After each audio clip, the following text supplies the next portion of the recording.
You're leading the charge, along with a couple other Republicans, a few other Republicans, on immigration reform through the Senate. It passed committee. When it goes, do you believe that immigration, as it looks right now, will have the 60 votes necessary to move to the House? No, and I think even the Democrats would concede that.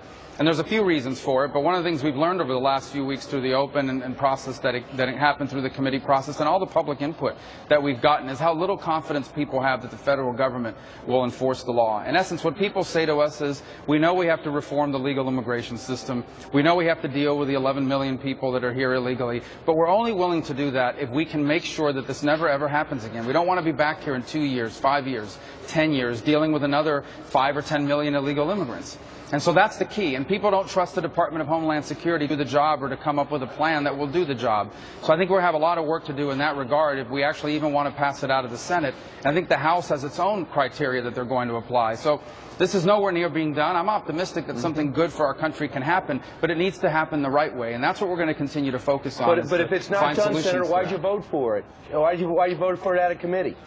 Well, first of all, I wasn't on the committee, but let me just say that, so I didn't vote for it out of committee. Right. But listen, I worked on the drafting of it as a starting point. We always said that's what it was. And I think 90% of what's in that bill is stuff that's not controversial.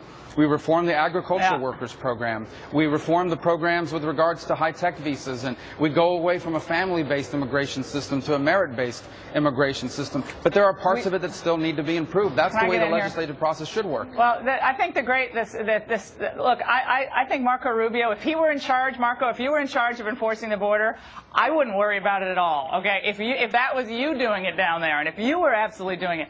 But people, you're right, have no faith in this border actually being enforced. They know that when Chuck Schumer, Dick Durbin, and Bob Menendez are giddy over the passage of a bill, Republicans, conservatives, most people in the middle class who are seeing their wages stagnate or go down have something to worry about. So they're looking to you for leadership, Senator Rubio, and I can tell you from my radio listeners, they think it's time to stop dividing the Republican Party on this issue with all your good intentions, and I know you have them. You're a terrific person. But people want us to focus on jobs, the economy, and raising the middle class lifestyle and the wages here in this country before we start tackling an issue with this comprehensive approach, which I think we've seen from Janet Napolitano getting all this discretion, is a very, very tricky business.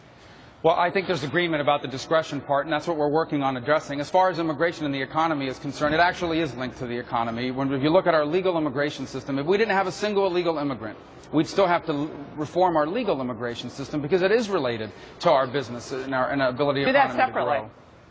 All right, well, the problem is that they're all interrelated. If you look at one of the drivers of illegal immigration is that we don't have a legal immigration system that works, for example, for temporary or guest workers in the agricultural sector as an example. It's not a top priority for this country. If Janet Napolitano's in charge of it, I don't think she could possibly get it past the House. Objective metrics. We need objective metrics, no wiggle room. I would just remind everybody that the president, the good news is he'll only be president for the next 3.5 years, and that the longest she'll be around is that long. I hope they'll be replaced by people that are more serious about applying our laws and enforcing them, and that's what we intend to do in this bill. This bill is not a 1-year deal or a 3-year thing. It is a 10-year process. There'll be another administration in charge of implementing this stuff, and our job is not just to leave it up to them, but to actually come up with specifics in that bill. Senator, we know you and Laura are very busy. We thank you both for dropping by for the first 13 minutes of Fox and Friends this hour. Thank you. There we go. See you later.